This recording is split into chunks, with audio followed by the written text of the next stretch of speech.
Boa tarde a todos. Muito bom estar aqui com vocês hoje. E antes de eu começar, vamos fazer uma oração? Vamos?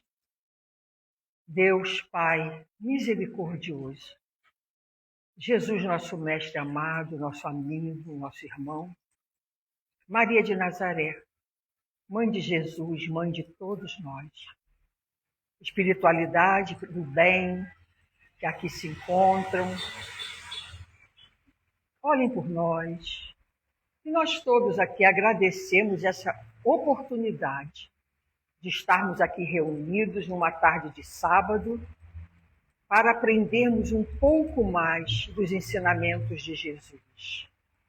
Que nossas mentes e nossos corações podem estar voltados para ouvir, entender e levar para nossas vidas o aprendizado do dia de hoje. Que o meu guia e mentor espiritual possa estar aqui comigo, me ajudando, me intuindo, para que eu possa passar para vocês o estudo que eu fiz com tanto carinho. Que assim seja, graças a Deus. Então, meus irmãos, mais uma vez, boa tarde a todos vocês.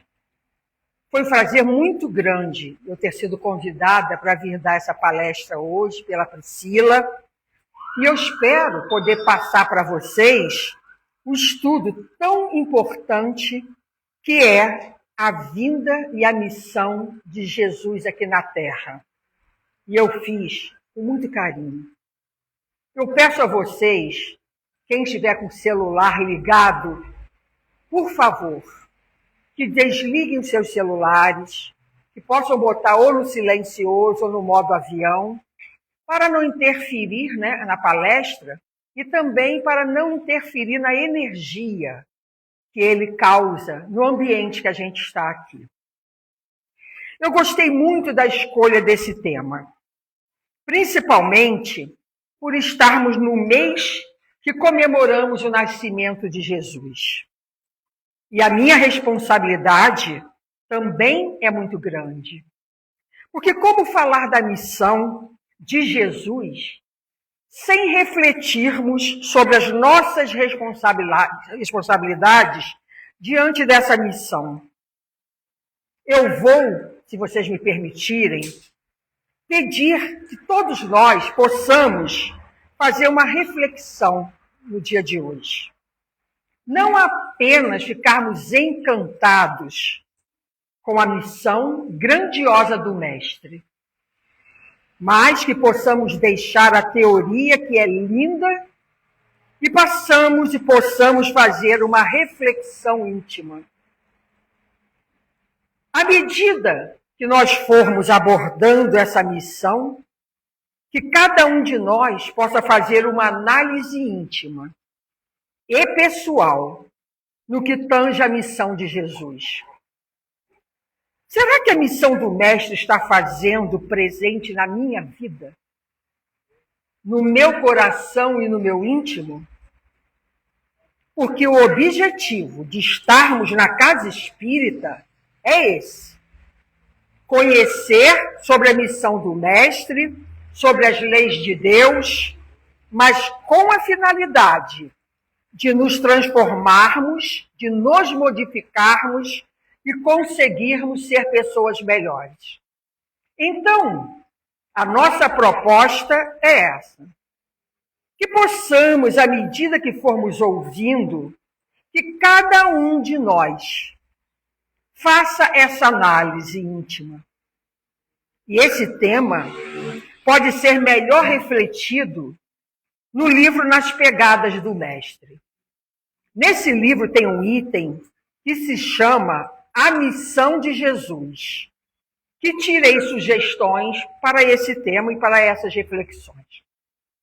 E antes de abordar a vinda de Jesus ao nosso planeta e a sua missão perante cada um de nós, vamos voltar um pouquinho para entendermos a vicissitude do Mestre.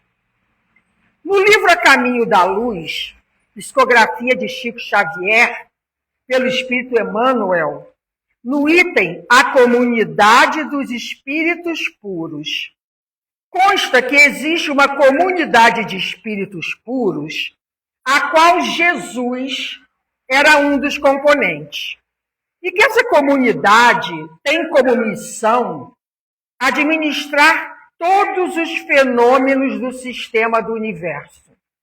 E Jesus, sendo um dos partícipes dessa comunidade de espíritos puros, tem como missão estar coordenando todos os fenômenos do nosso sistema e do nosso planeta. Inclusive, consta a informação de que somente 2 vezes essa comunidade de espíritos puros se reuniu nas proximidades da Terra. Na primeira vez, foi quando o nosso planeta estava se desprendendo da nebulosa solar para criar o seu processo de formação. E na segunda vez, foi quando estava se aproximando a vinda de Jesus à Terra.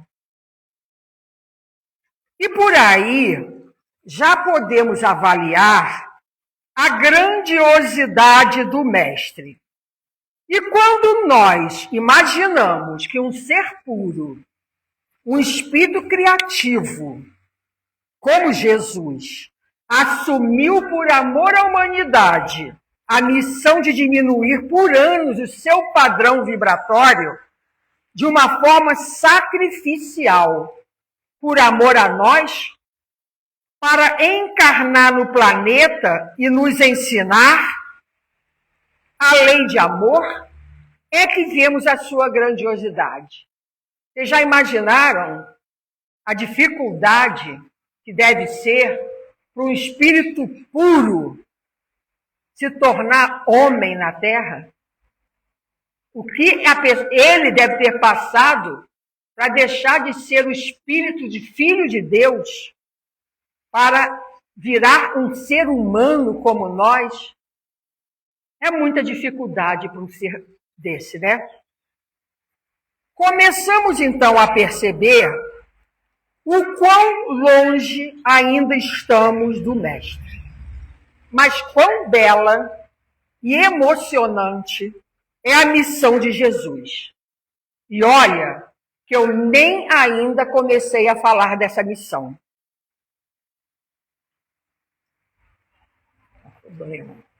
Quando pensamos em Jesus, nós lembramos do momento mais difícil, né?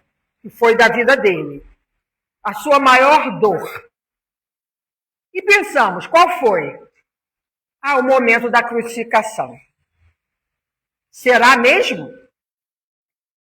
Ou terão sido os anos que ele precisou diminuir a sua potência energética para que ele pudesse caber num corpo grosseiro como o nosso e nascer na Terra por amor à humanidade?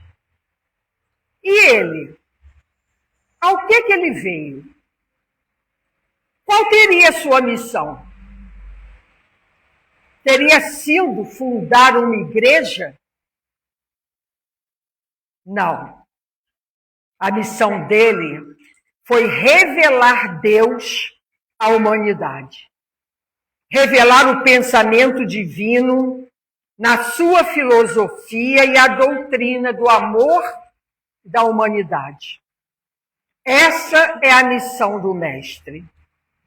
E como nós ainda nos perdemos em sofrimentos e em angústias por desconhecermos verdadeiramente a missão, vocês talvez estejam pensando, mas eu conheço a missão do Mestre.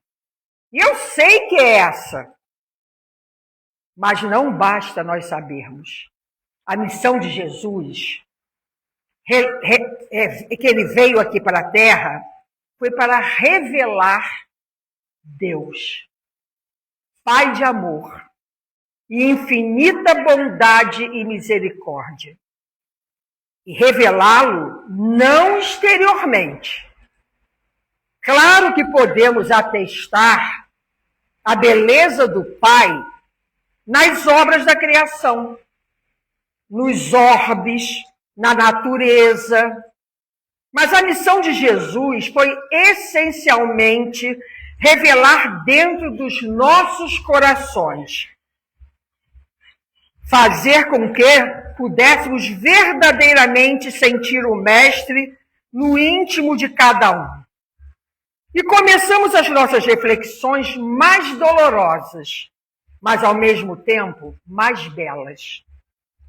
Será que Deus já se encontra revelado no íntimo do meu coração e do coração de cada um de vocês? Será que eu, quando eu falo eu, somos todos nós, ao agir, pensar, sentir, já consigo refletir a beleza do Criador? São essas reflexões, e essa foi a maior missão do Mestre. Ele não apenas falou do amor, ele vivenciou o amor. Ele não apenas nos mostrou um Deus misericordioso e bondoso, diferente do vingativo e punitivo da época de Moisés. Ele nos mostrou um Deus misericordioso.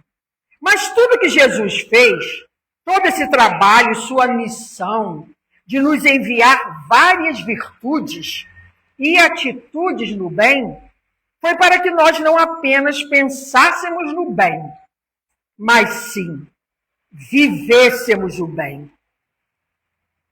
E será que nós já conseguimos? Pelo menos um pouquinho nessa caminhada e trajetória que a vida nos oportuniza. São as reflexões que nós precisamos fazer. Eu acredito que sim, né? Porque se nós estamos aqui num sábado, logo após o almoço, para ouvir uma palestra edificante, é porque a gente já deu um passinho, né? A gente já botou um tijolinho, pelo menos. Pelo menos um pouquinho nessa caminhada e trajetória, nós já conseguimos. Jesus é nosso modelo e guia. E lá no Livro dos Espíritos, a pergunta 625 diz: qual o tipo mais perfeito que Deus tem oferecido ao homem para lhe servir de guia e modelo? E que os Espíritos responderam: Jesus. É o tipo de perfeição que nós temos que mirar na Terra. É nosso modelo e guia. É o Espírito mais puro que tivemos a oportunidade de conhecer. E ele precisa realmente ser inspiração para as nossas mudanças. Imaginemos o quão triste não ficaria o Mestre quando ele olha para nós, né, aqui, todos na Terra, irmãos ainda, crianças ainda espirituais, que é o que nós somos, e percebe o quanto de desamor há em nossos corações, o quanto de caridade, de solidariedade ainda precisamos pensar para ainda fazer o bem. Quando na verdade formos somente amor, nós não precisaremos mais parar para pensar para fazer o bem. Porque será algo muito natural e espontâneo. Nós ainda, ao vermos a dor do nosso irmão, muitas vezes questionamos ou viramos o rosto, para não sentirmos que temos obrigação de ajudar. Como? Se o fato de virarmos o rosto tirasse de nós a responsabilidade de fazermos o bem e a caridade. Quantos, meus irmãos, de nós ainda passa pela rua, vê uma pessoa sentada, mendigo, pedindo alguma coisa, e ainda temos pessoas que, se puderem, vão para o cantinho quase da rua achando que eles vão se sentir, né? Ah, não, estou passando longe, não estou nem vendo. Nada disso foge às nossas obrigações de ajudar. Quantas vezes a pessoa entra num ônibus e vê uma pessoa, que isso acontece muito, né? Pedir alguma coisa. Quantas vezes eu já ouvi uma pessoa falar, eu não vou dar dinheiro nenhum, isso é para cachaça. Por que não vai trabalhar?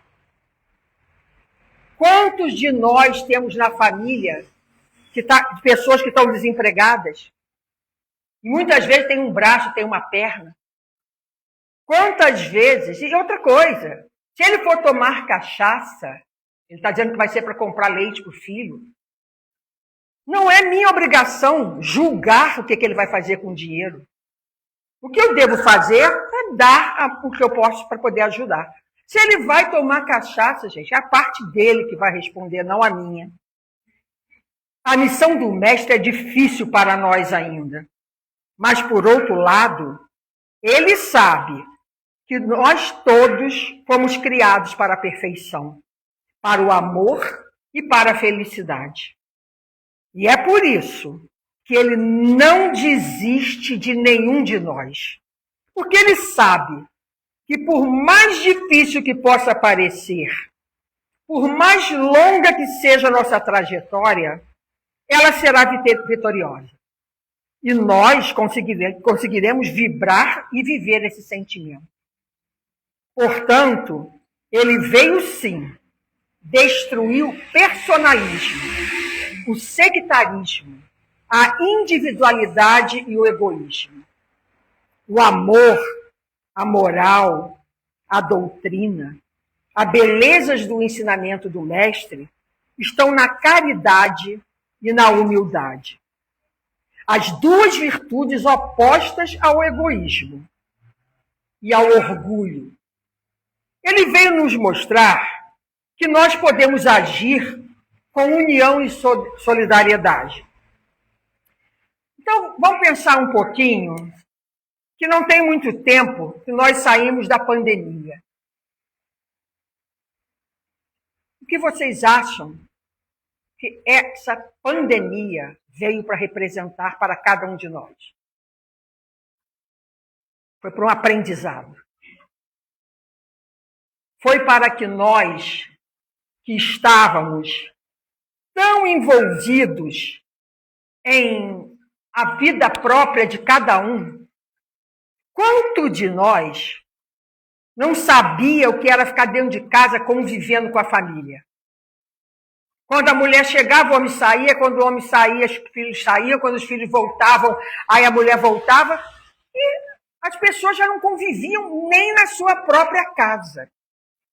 E essa pandemia, ela veio não para ensinar só, para nos obrigar a ficar presos e convivermos uns com os outros. Claro que fez muita bagunça também, né? Teve gente que não suportou. Mas alguém aprendeu alguma coisa? Eu lembro que naquela época eu falava, meu Deus, o mundo vai mudar. Não é possível que as pessoas não aprendam com isso. Mas mudou? Infelizmente, eu acho que não. Enquanto estávamos muito absorvidos em nós mesmos, a pandemia veio para nos mostrar que nós não podemos pensar só em nós e que temos que pensar no nosso próximo. Todos os que podem ser prejudicados com uma atitude responsável e egoísta. Eu não sei se vocês também estão lembrados que o que mais foi divulgado pelos médicos, pela saúde, era que todos nós devíamos ficar recolhidos, que todos nós deveríamos usar máscaras, que todos nós deveríamos usar o álcool e que todos nós deveríamos ser vacinados. Quantas pessoas nós vimos que se negaram a tomar uma vacina? Muitas vezes, ou moralmente, ou politicamente. E nós temos que nos lembrar que vírus não é só Covid. Vírus são diversos vírus. Inclusive um muito simples que nós conhecemos, que é a gripe. E qual de nós, digo população, que quando sabe que está com a gripe, quando sabe que está com a pneumonia, quando sabe que está com a doença transmissível e vai para a rua, põe uma máscara. Aí eu estou gripada, eu vou fazer uma compra, eu vou no supermercado, coloca a máscara? Não. O que ele está fazendo? Isso é egoísmo. Você sabe que você pode estar transmitindo aquilo para uma pessoa mais velha, para uma criança, para qualquer pessoa que seja. Então, a missão de Jesus, acabar com a desunião. Isso é mais uma reflexão. O que o mundo evoluiu nesses anos de pandemia? Eu não vi muita coisa, não. Porque, vejam, está lá no Livro dos Espíritos que os flagelos destruidores, a peste, a pandemia, é um deles. Está no capítulo da lei de destruição no Livro dos Espíritos. O que nos diz a pergunta 737?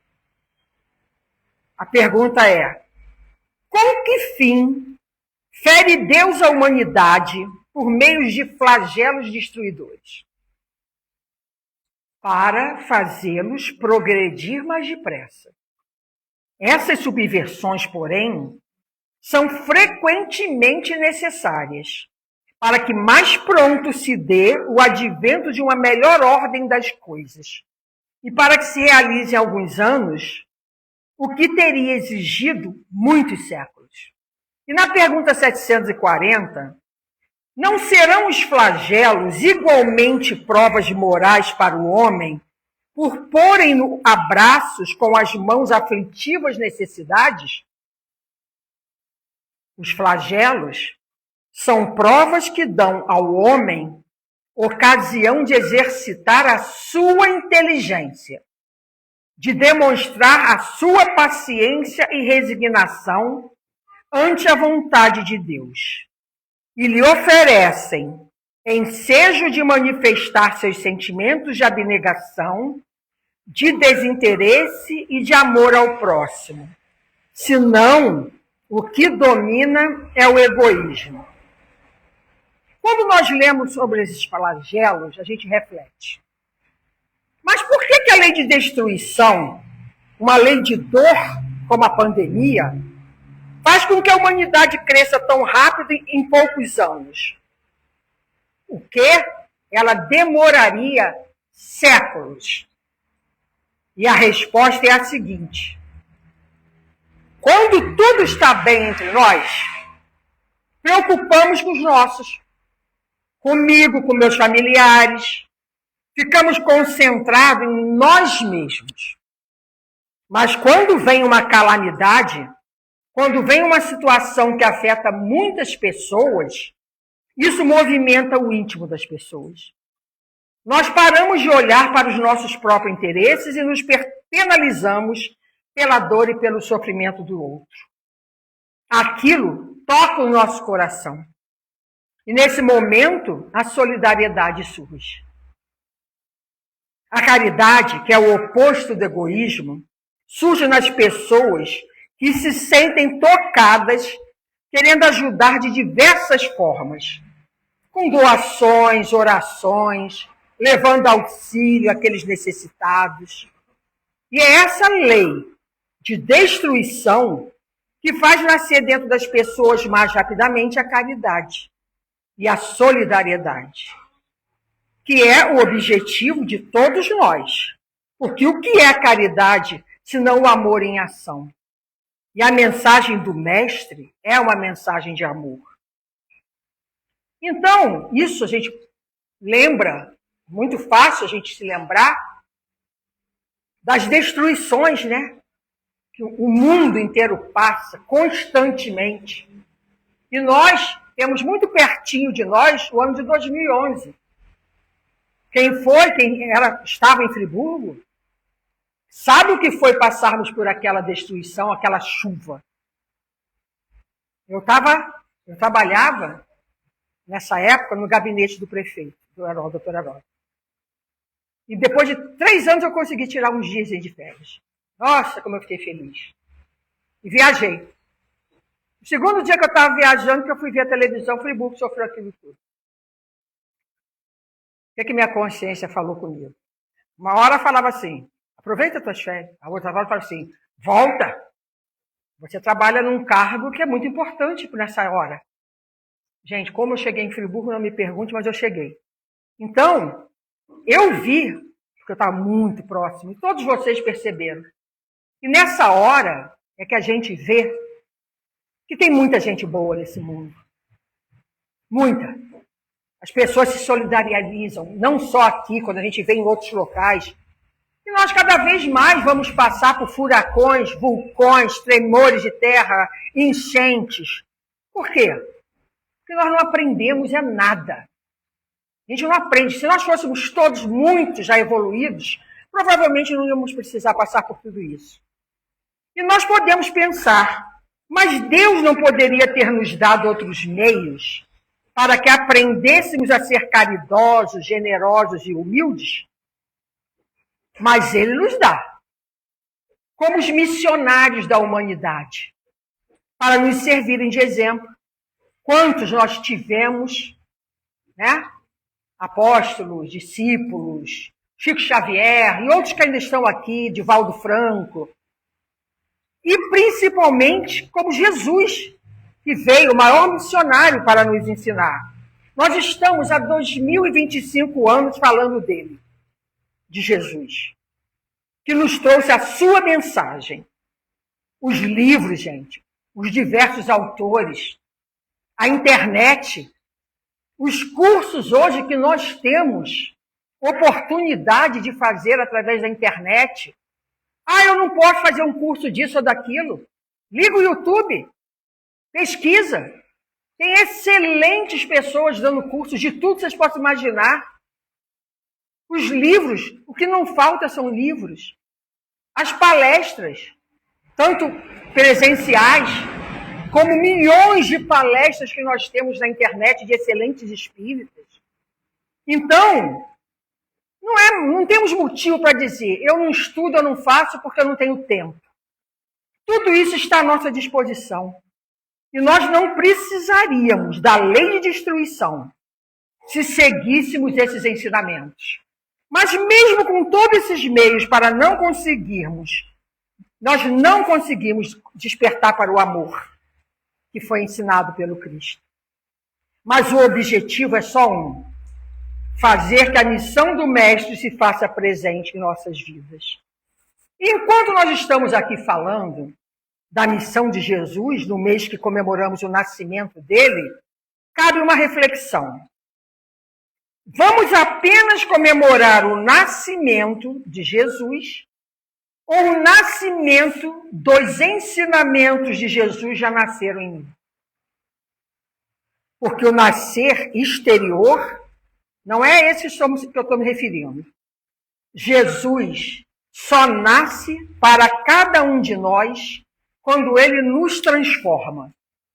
Quando consegue que a missão dele esteja presente no nosso coração, nas nossas atitudes. Jesus nasceu para Paulo de Tarso na estrada de Damasco. Quando ele perguntou ao Cristo, ele ainda sendo Saulo: Senhor, o que queres que eu faça? E Jesus nasce para nós quando ele nos transforma. Será que ele já nasceu em mim? Eu faço essas perguntas porque eu acho que uma palestra, quando a gente está aqui proposto a assistir, ele tem que ser de reflexão. As palavras não são ditas para todos só, são para nós. Principalmente para mim. Porque a pessoa mais beneficiada numa palestra sou eu. Por quê? Porque eu tive que estudar para poder fazer essa palestra. Então, essas reflexões são dolorosas, por um lado, porque nos trazem um enfrentamento conosco mesmos. E é difícil ainda olharmos para nós e percebermos o quão longe estamos desse objetivo. o quanto de orgulho, de egoísmo e de vaidade ainda existe entre nós. Dói. Gente, dói. Mas é libertador também. Porque como nós conseguiremos mudar? Como fazer que essa missão se faça presente na minha vida? Se eu não me conhecer, se não souber as minhas fragilidades, se também não reconhecer o que já tenho de bom. Isso é necessário. Fazermos essa análise e percebermos que mesmo que de forma pequenininha, nós já conseguimos dar um passo na vivência do Evangelho. E de cumprimento daquilo que Jesus pediu para nós, que nos amássemos uns aos outros. Isso nos traz uma alegria tão grande e com certeza para o Mestre também, porque ele percebe que a sua atitude, o seu trabalho de amor, o seu sacrifício não foi em vão. E nós não podemos deixar que tudo isso que ele fez por nós seja em vão. Todos nós somos guerreiros do seu Evangelho. Todos nós somos partícipes desse processo de depuração da humanidade. E precisamos fazer a nossa parte, porque ele fez a dele de forma brilhante e agora cabe a nós fazermos a nossa parte. E o que é que nós temos feito para ajudar a transformar esse mundo? Todos nós queremos um mundo melhor. Queremos um mundo de amor. Não é isso que nós queremos? E estamos certos. Nós estamos certos, gente, por querer isso. É o que tem que ser. Queremos um mundo mais humano, mais feliz e mais fraterno. Mas o que eu tenho feito para ajudar a mudar esse mundo? Porque não é pensar. A gente costuma pensar, por exemplo, que é o governo que tem que fazer não sei o quê. É o prefeito que tem que fazer não sei o quê. É a igreja. Mas a gente nunca pensa que cada um de nós, deste planeta, se fizermos uma mínima ação para ajudar nessa transformação, vira milhões. Uma cesta básica que uma pessoa dê para uma pessoa, imagina quantas pessoas no mundo estariam recebendo uma cesta básica. E outras ajudas. O mundo, ele não vai se modificar sozinho. Ele necessita de mudanças de postura e de condutas. Precisamos começar procurando melhorar a vida das pessoas que se encontram ao nosso lado. A nossa família, os amigos, os companheiros de trabalho, os nossos vizinhos. E até mesmo os que não conhecemos, mas são nossos irmãos e precisam da nossa ajuda. Essa é a nossa missão. Quantas pessoas não ajudam nem pessoas da própria família? Quantas pessoas que têm um familiar, às vezes muito próximo, um irmão, e que sabe que eles têm necessidades na família e são incapazes de dar a mão. Por quê? Porque eu não gosto dele. Por causa do rancor, da mágoa.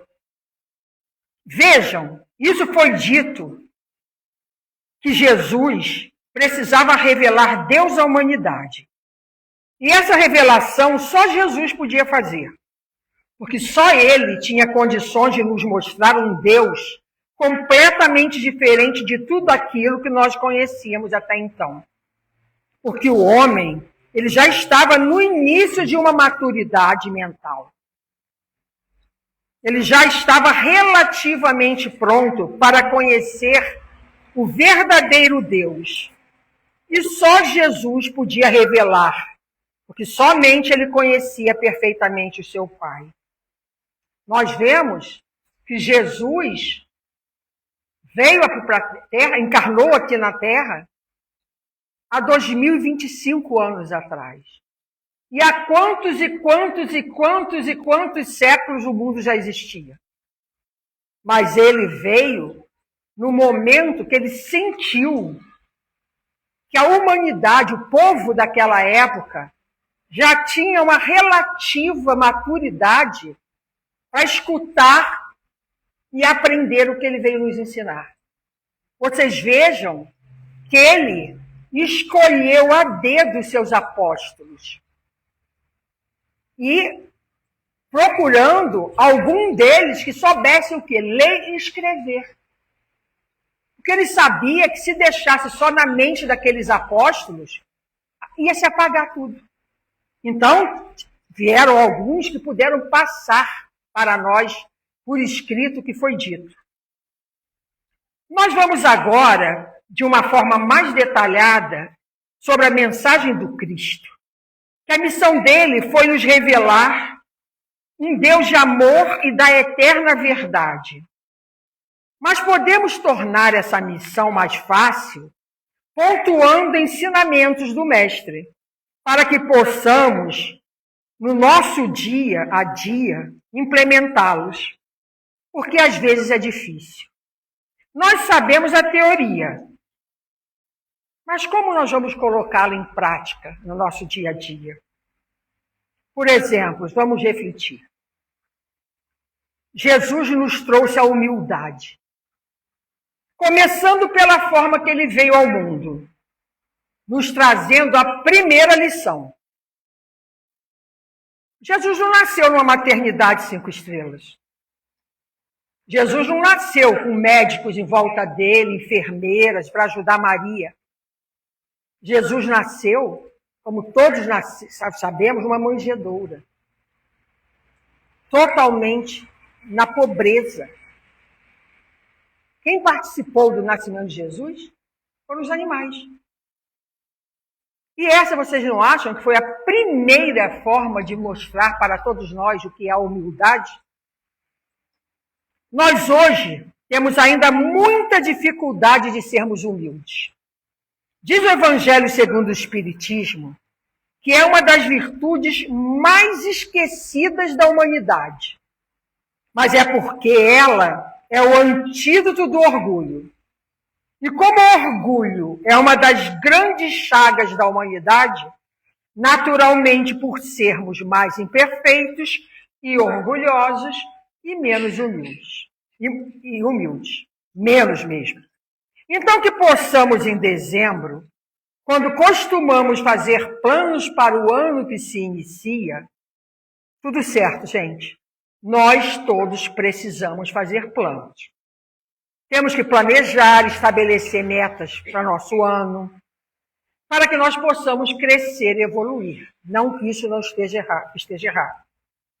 E através do ensinamento de Jesus, como esquecer quando na última ceia ele lavou os pés dos apóstolos, porque esses apóstolos, eles estavam conversando entre si. E nessa conversa, eles queriam saber qual deles era o mais importante.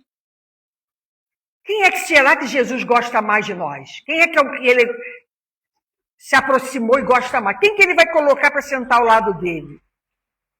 Era isso que eles estavam preocupados quando estavam lá conversando entre eles. E Jesus, que sempre aproveitava das oportunidades, né, para poder ensinar, o que ele fez? Começou a lavar os pés dos apóstolos. E eles, muito envergonhados. Não, Senhor, não, Jesus. Não, nós que temos que lavar os seus pés. E ele disse, não. Ele que foi lavar o pé de cada um deles. Isso foi o quê? Humildade. Então nós reflitamos. Como temos trabalhado a minha humildade? Vou dar aqui um exemplo que é muito comum, mas é muito difícil para nós. Como é que nós temos dificuldade de ceder às nossas ideias? Como que nós nos envolvemos em discussões, em brigas, com amigos, com familiares, muitas vezes infrutíferas. Discutimos com filhos, com amigos, no âmbito religioso, no âmbito político, em diversos temas. Por quê? Porque o outro não aceita a minha opinião. Ou então, porque ele não pensa como eu penso. Isso nada mais é do que orgulho. Porque a minha é melhor que a do outro. É melhor do que a do outro. Então, eu estou certo. Realmente, isso temos dificuldade de fazer enfrentamentos. Porque verdadeiramente temos que reconhecer que somos imperfeitos. E o nosso orgulho, ele grita. Grita porque nós queremos ser os melhores. Olhem como em nosso dia a dia nós perdemos tempo e energia que podíamos estar utilizando em ações e atitudes mais proveitosas, fazendo bem, fazendo trabalhos voluntários, ajudando e melhorando o dia a dia das pessoas, em vez de estarmos em conflitos, afastando pessoas do nosso convívio. Porque, gente, não tem nada pior do que ficar enfrentando ou junto a pessoa chata.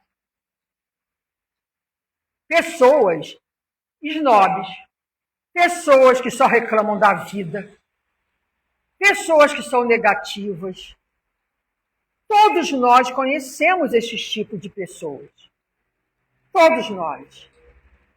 E, claro que muitas vezes, caridosamente, a gente suporta. Mas as pessoas têm que pensar que elas têm que ser mais positivas, que elas têm que parar de pensar só em coisa ruim, porque isso afasta as pessoas de nós. Por um exemplo, Jesus veio também nos ensinar na última ceia um exemplo de amor. Amar a Deus sobre todas as coisas e ao próximo como a nós mesmos. Veio nos ensinar a justiça e a fidelidade a Deus. E como temos dificuldade de sermos fiéis ao Pai? Todos nós gostaríamos, e é tão isso, porque eu sei, porque eu sinto no meu coração também. Eu também a Jesus. Mas quando me vejo diante dos meus interesses pequenos aqui da terra e que conflitam com os interesses de Deus, eu ainda preciso pensar. E pensar. E pensar. E pensar. Para não errar. Para ir e para não ir atrás dos meus desejos efêmeros. Não ir atrás do que é o fútil, o material. E eu ser infiel aos ensinamentos do Cristo. Porque eu sei que se for de vazão da minha vontade, eu me afasto dele. E todos nós somos assim. E como é difícil. É bom quando tudo caminha de forma correta, mas quando tenho que renunciar a algo que muito quero ter ou fazer, é difícil. Mas temos que continuar tentando. Por isso, vejam que devemos fazer essas reflexões e precisamos fazê-las diariamente. Porque saímos daqui envolvidos e encantados pela teoria e a poesia, que é a vida do mestre, mas vazios de mudanças e transformações. O quanto estamos nos esforçando para mudar nossas atitudes? O quanto Jesus já nos transformou? É nisso que devemos estar atentos sempre. Ele veio nos mostrar que o reino de Deus não é um reino físico nem geográfico, que o reino de Deus é íntimo, está dentro do nosso coração e que onde quer que nós estejamos, mesmo em situações difíceis, nós podemos estar em paz e estar felizes. Podemos amar, fazer o bem ao próximo, levar a alegria que nos cercam, levar o reino de Deus para o nosso lar, para os que convivem conosco, mesmo havendo muita tristeza, muita violência, muitas barbáries, que precisamos diariamente, precisamos ter fé e levar para nossas vidas todos os aprendizados de Jesus. Precisamos, gente, parar só um minutinho do nosso dia a dia para apreciarmos como é linda essa natureza, como temos lugares maravilhosos nesse nosso planeta, pelo ar que a gente respira, pelo sol, pela água. Tantos são os fenômenos que a natureza nos proporciona e nós não damos valor. Vocês já pararam para pensar na importância da nossa visão, do nosso olfato, do nosso paladar, da nossa audição, do nosso tato? Só quem não os tem que sabe quanto é precioso. E nós que podemos, com nossos olhos, nossos ouvidos, olhar para a natureza, ver quanta coisa linda que existe, muitas vezes não olhamos e paramos para dar valor. Eu vou contar para vocês agora, muito resumidamente, vamos ver, né, para dar tempo, uma história. Eu não sei se vocês, alguns de vocês aqui conhecem, a história de Jerônimo, o gigante deitado. Gente, quem puder comprar esse livro, Jerônimo, o gigante deitado, é a coisa mais linda que tem. Eu vou falar um pouquinho, mas muito resumido, da história desse homem. Jerônimo Mendonça nasceu em Tuiutaba, em Minas Gerais, em 1º de novembro de 1939. Ele tinha 9 irmãos. E a família era pobre. O pai era lavrador, a mãe era lavadeira. De todos os irmãos, somente ele conseguiu chegar até a 4ª série primária. Ele, muito criança, com 7 anos, ele já ajudava o pai dele na lavoura. E até os 13 trabalhou no comércio da cidadezinha em que ele vivia. Com 13 anos de idade, ele foi levado pela dona Roraima a conhecer a igreja presbiteriana. E ele ficou encantado. Muita música, falava de Deus, de tudo. Ele não conhecia, não sabia de nada. E ele ficou muito encantado com aquilo. E ele foi protestante até os 15 anos. Quando ele recebeu do senhor Gabriel Rocha, que era presidente do Grupo Espírita Amor Fraterno, lá da cidade de Tuiutaba, ele ganhou o Evangelho segundo o Espiritismo. Foi aí que ele começou a ter uma nova visão do universo, da vida, um novo conceito de destino, de causa e efeito, o imperativo do trabalho e a riqueza do discernimento. E ele foi lendo as obras espíritas e aumentando o seu conhecimento espírita.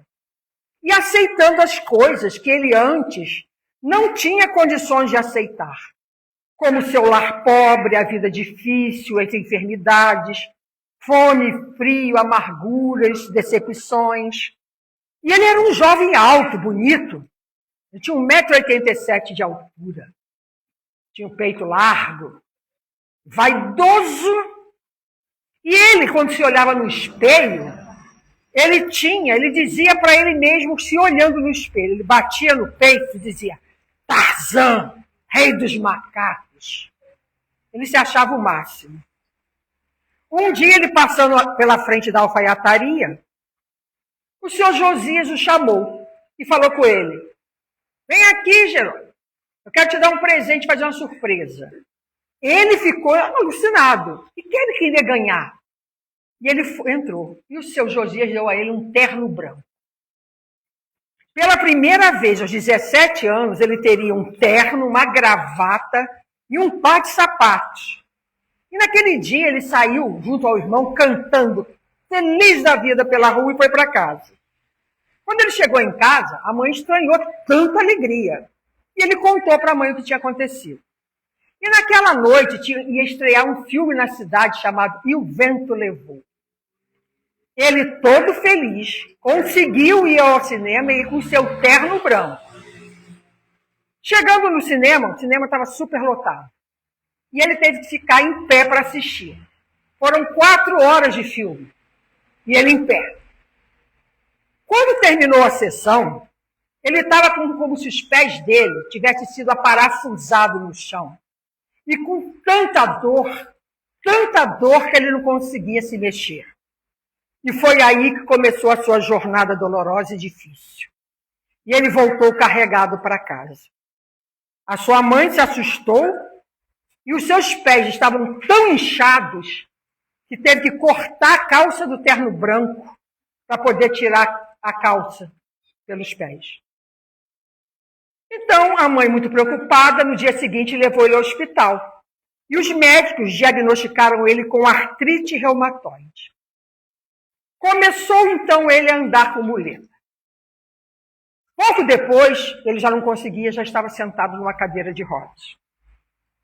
E depois de algum tempo, ele já não podia mais ficar sentado, ele teve que ficar numa cama.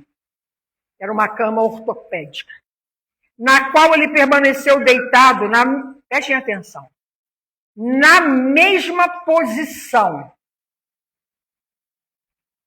Sabe o que é na mesma posição? Se ele estava assim, ele não podia fazer assim. Era na mesma posição. Nem virar de lado, nem levantar a cabeça, nem nada. E ele sentia, gente, dor intensas.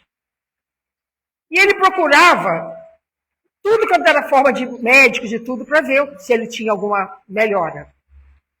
Gente, ele viajava deitado numa Kombi, com aquela cama para ele, ia para todos os lugares. Ele ia numa Kombi velha, viajar para tudo quanto é lugar, todos os estados, fazendo palestras. Ele sentia, gente, dores insuportáveis. Não tinha remédios que passassem a dor dele. Ele também tinha um problema cardíaco e respiratório. Um dia falaram com ele do Dr. Fritz, que era o médium, né, José Arigó, que atendia em Congonhas do Campo. E ele, com a esperança de ser curado, foi na sua Kombi até lá. O espírito do Dr. Fritz examinou ele e disse que o caso dele não tinha jeito. Ele não tinha nenhuma solução. Era karma. E que a sua doença tinha 3 Cs. Cama, karma e calma. E foi assim mesmo. Jerônimo, embora enfermo e com diversas dificuldades, sempre perseverou no bem. Ele tinha um bom humor, vocês não têm noção. Tudo ele fazia uma piada. Se vocês olharem no livro, tem quase o livro inteiro só de casos engraçados dele. Ele publicou vários livros. Ele fundou o Centro Espírita Ceareiros do Bem e o Lar Espírita Pouso do Amanhecer, que na época assistia um sistema de creche para mais de 150 crianças. Várias casas ele alimentava, ele só fazia o bem. E olha, que ele estava presente nesses lugares. Ele não fundava e ficava em casa, não. Ele estava presente trabalhando. Se não era progressivo, e na sequência dos anos, ele perdeu os movimentos dos braços. Atrofiaram os braços e as mãos. Os pés e as pernas. E em 1970 ele perdeu a visão. Mas aguçaram-se mais ainda os seus olhos do espírito. A dor nos seus olhos eram tão grandes que ele precisou tirar a órbita ocular para poder suportar as dores. Os amigos se revezavam para passar a noite com ele. O sofrimento físico era tão intenso que ele não dormia. Tomava altas dosagens de drogas para conter a dor e nada resolvia. Seu problema cardíaco era tão sério que ele tomava 10 comprimidos de Zordil por dia. E para suportar a dor que ele tinha no peito, ele ficava com um saco imenso de areia em cima do peito. Quando lhe perguntaram qual era o seu maior desejo na vida, sabe o que ele dizia? Eu só queria uma coisinha. Um pouquinho poder mudar de posição. Era o que ele queria só na vida. Poder se mudar a posição do corpo dele. Então, meus irmãos, esse é um exemplo de quem tem fé. Porque, na verdade, vos digo que se tiverdes fé como um grão de mostarda, direis a este monte, passe daqui para colar. E ele há de passar. E nada vos será impossível. Isso foi dito por Jesus e escrito por Mateus, capítulo 17, versículos 14 e 19. Pelas suas atitudes no trabalho incansável no bem, Jerônimo ultrapassou a montanha de lugar. Monte este que eram as suas próprias limitações físicas e as suas doenças, surpreendendo a classe médica, que não entendia, apesar da ciência, por que ele ainda vivia. Eles não achavam que ele ia viver muito tempo, e ele foi vivendo. Isso vale para todos nós. Não devemos esmorecer antes das nossas dificuldades. As palavras certas, na hora certa. Um despertar para a vida, até então presa ao apego aos bens materiais, que são necessários, mas não o mais importante. O despertar da consciência, desprendendo-se de si mesmo para ajudar ao pobre que sofre. Isso é crescer, amadurecer no processo evolutivo. Nada melhor que o trabalho fraternal, em benefício do semelhante. Isso acaba com a depressão, que é tão comum atualmente. Então, meus irmãos, de que adianta termos tantas belezas no nosso planeta se nossos corações estão em trevas, nas sombras? Por exemplo, vou viajar. Gente, eu estou precisando muito de férias. Aí a pessoa, qualquer um fala, vou arrumar um lugar para ir para desaparecer, porque eu quero descansar. Mas o que é a primeira coisa que a gente coloca dentro da nossa mala para viajar? Os nossos problemas. E o problema é que esses problemas vão viajar com a gente a viagem inteira. Não é assim? A gente quer sair para viajar, mas quer que a gente sai, mas sai carregando com aquilo na cabeça. Não tira do pensamento. E agora, a gente pode estar num lugar simples e humilde. E estar feliz, tranquilo, com Jesus no nosso coração. Agora eu vou fazer uma perguntinha para vocês. Como é que está o dia de vocês hoje? Quanto de alegria vocês estão sentindo? De amor? Será que eu transmiti coisas boas hoje? E vamos falar mais. Hoje o dia foi pequeno, a semana toda. O quanto de tristeza e amargura estou sentindo? Quanto de raiva, incompreensão eu cobrei hoje de alguém? Se as pessoas que conviveram comigo fizerem uma reflexão de como foi ficar ao seu lado, ao meu também, essa semana, o que eles vão lembrar de vocês? Será que foram momentos agradáveis? Ou lembrarão de momentos ruins e de uma energia negativa? Jesus, também em sua missão, veio nos ensinar a necessidade do perdão e que o perdão nos liberta. E ele, quando encarnado, no momento mais doloroso na cruz, ele disse: Pai, perdoa-os, eles não sabem o que fazem. Com certeza, meus irmãos, a maior dor de Jesus naquele momento não era física, mas com certeza foi a dor moral, de ver a nossa incompreensão, a nossa ingratidão, a nossa ignorância. Isso, com certeza, doeu mais em seu coração do que as chagas dos seus ferimentos. E ele veio nos ensinar o valor do perdão. Eu já me perdoei? Nós falamos muito do perdão para com o outro, mas também temos que saber nos perdoar. Principalmente nós espíritas, que nos cobramos uma conduta melhor, já que conhecemos o que Jesus nos trouxe como ensinamento. Pois seremos mais cobrados, nós seremos muito mais cobrados. Porque nós continuamos a errar. Porque o ignorante, eu digo ignorante, ignorância é você não saber de algo. As pessoas devem falar, me chamaram de ignorante. Eu sou ignorante, todos nós somos de alguma coisa. Eu sou ignorante em medicina, por exemplo. Mas um índio, por exemplo, que está lá no meio da floresta, ele nunca na vida ouviu falar de Jesus, de Deus, de ensinamento, de livro, de Bíblia. Ele não vai ser cobrado quando ele desencarnar como nós vamos ser. Por quê? Porque eles não têm noção disso. Então, o perdão íntimo não significa convivência com o meu erro e meu equívoco, no sentido que eu posso continuar caindo e me perdoando. Não é isso. É no sentido de perceber que ainda estou em construção, mas estou na caminhada e que com certeza eu vou cair outras vezes.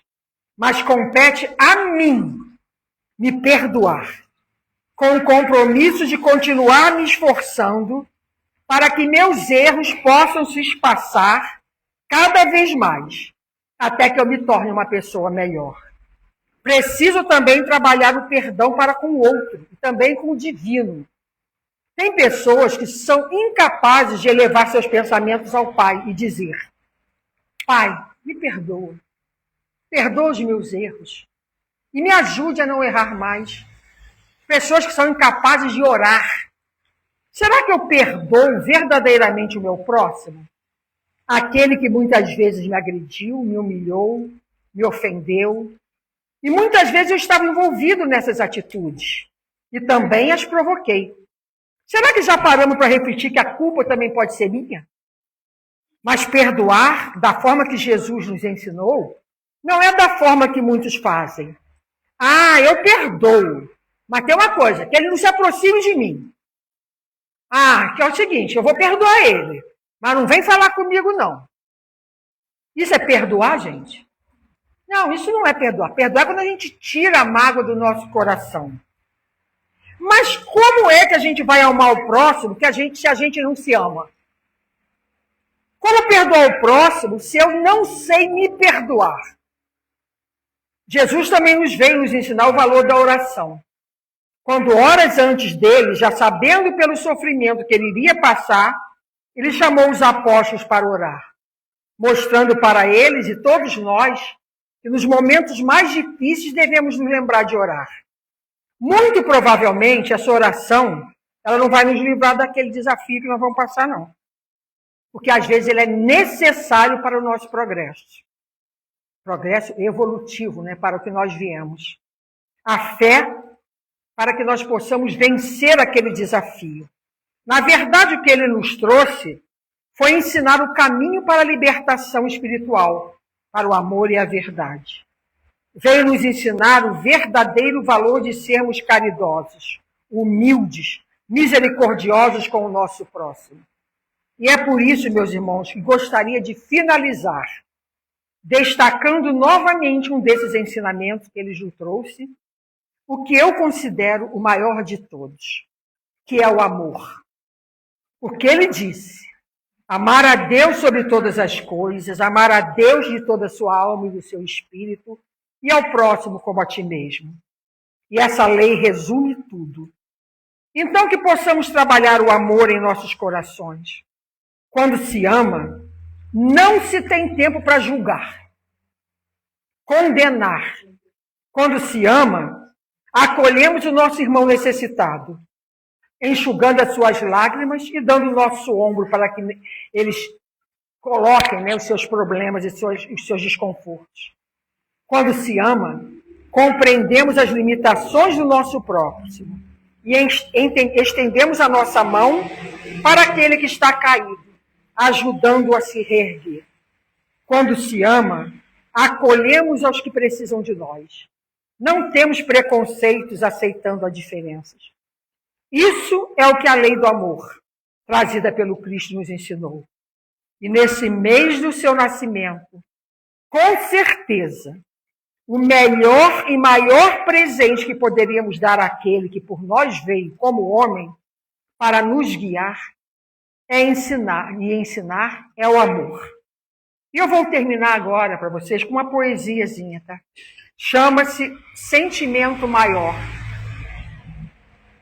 A vida nos parece difícil, mas com Jesus é tão plena e possível. Há tantas dores na humanidade. Como nos dói ver ainda tanta maldade. Mas se ele existir no nosso coração de verdade, encontraremos toda a felicidade. Certamente, desejamos ele alcançar. Mas para isso, precisamos nos esforçar, tirando de nós o rancor, a mágoa, a culpa e o temor. Em nosso processo de mudança interior, que é lento, mas é compensador. E para isso, o que temos buscado em nosso cotidiano, sempre agitado, pensamentos negativos e infelizes, ou a ele, Jesus, que cura todas as cicatrizes. Que sentimento seria esse então? E para nós, a grande questão seria a alegria, a paz, a calma, ou talvez a brandura da nossa alma? São todos sentimentos desejáveis, que fazem de nós pessoas admiráveis. Mas nenhum deles é tão poderoso que torna o homem tão venturoso. Só um faz nascer emoção diferente e renovar o coração de toda a gente. Sentimento puro e verdadeiro. Dele, um dia todo homem será herdeiro. É de todos o sentimento mais belo, o mais desejado e sincero. É o milagre para toda dor. É tão somente o amor.